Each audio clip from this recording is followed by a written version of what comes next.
नमस्कार बच्चों, एक बार फिर से स्वागत है आपके अपने हिंदी गुरु यूट्यूब चैनल पर। आज हम पढ़ेंगे कक्षा 10 के सहायक वाचन का अध्याय 4 में शल्य चिकित्सा के प्रवर्तक सुश्रुत के परीक्षा उपयोगी प्रश्न और उत्तरों को। तो आइए वीडियो को प्रारंभ करते हैं। आइए बच्चों देखते हैं पहला प्रश्न। सुश्रुत संहिता में शल्य चिकित्सा की कौन कौन सी विधियों का वर्णन किया गया है?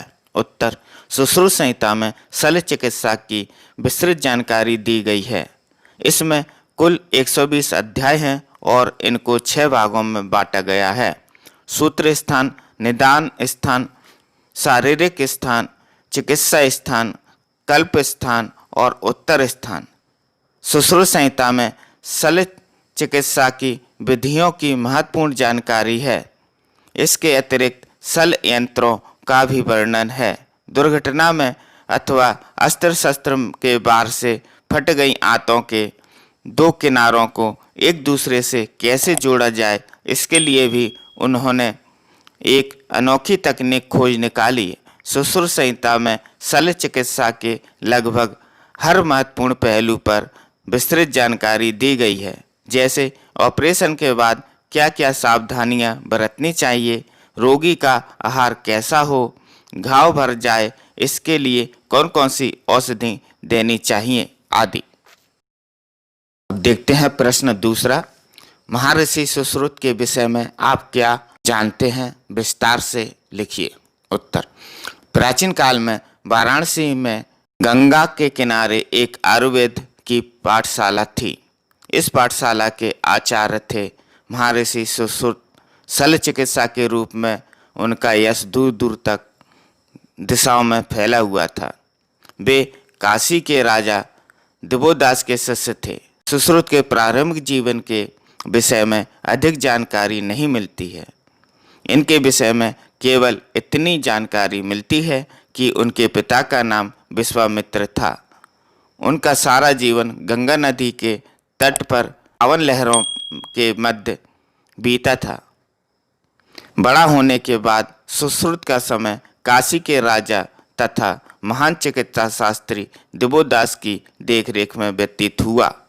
वे अपने समय के अद्वितीय शल्य चिकित्सक थे। सुश्रुत ने अपने जीवन के बहुमूल्य क्षणों को शल्य चिकित्सा की नई तकनीकें खोजने के लिए उपयोग किया।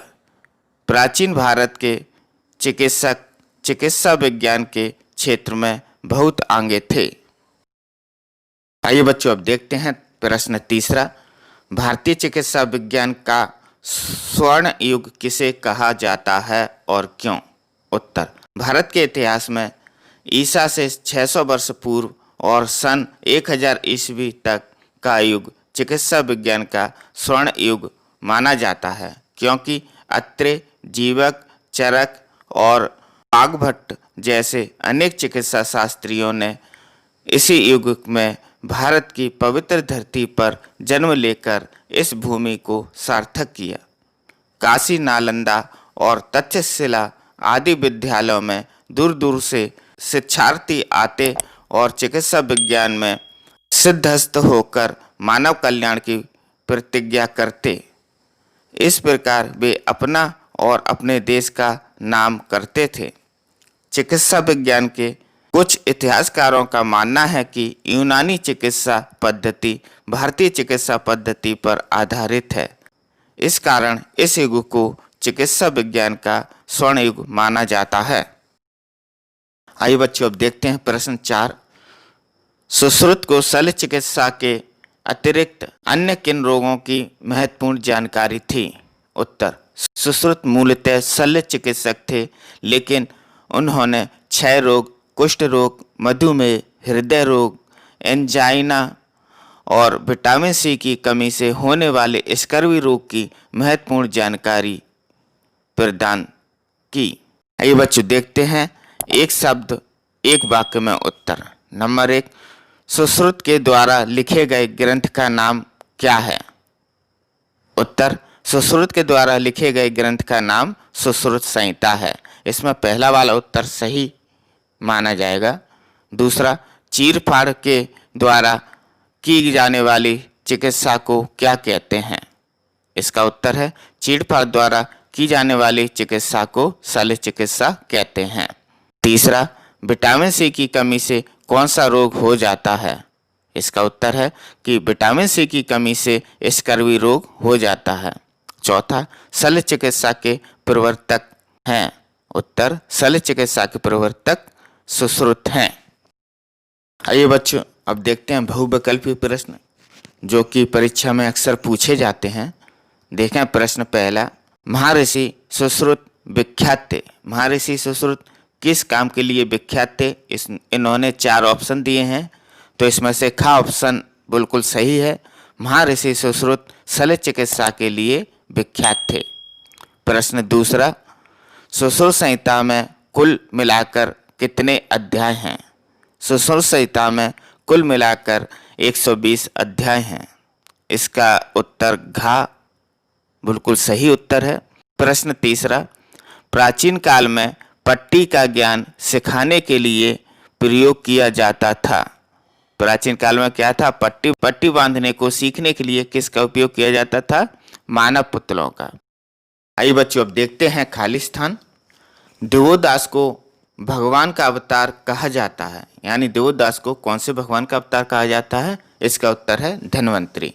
खाली स्थान में आएगा धन्वंतरी। देवोदास को भगवान धन्वंतरी का अवतार कहा जाता है। दूसरा, शल्य चिकित्सा के प्रवर्तक हैं। तो शल्य चिकित्सा के प्रवर्तक आचार्य सुश्रुत हैं। उत्तर में लिखेंगे शल्य चिकित्सा के प्रवर्तक आचार्य सुश्रुत हैं। तीसरा, सुश्रुत संहिता में का वर्णन किया गया है। सुश्रुत संहिता में काय का वर्णन किया गया है? उत्तर मिलेगा इसका सुश्रुत संहिता में शल्य चिकित्सा का वर्णन मुख्यतः मिलता है। अब देखें सत्यासत्य। नंबर 1, काशी नगरी सदा से ही शिक्षा का बड़ा केंद्र रही है। बच्चों, यह बिल्कुल सत्य बात है, सत्य है ये प्रश्न। शल्य चिकित्सा के जनक सुश्रुत हैं, यह भी सत्य है। प्राचीन भारत के चिकित्सकों को औषधि विज्ञान की व्यापक जानकारी नहीं थी, यह असत्य है, क्योंकि प्राचीन भारत के चिकित्सकों को औषधि विज्ञान की व्यापक जानकारी थी। ये कह रहे हैं नहीं थी, तो असत्य है, उनको अधिक जानकारी थी।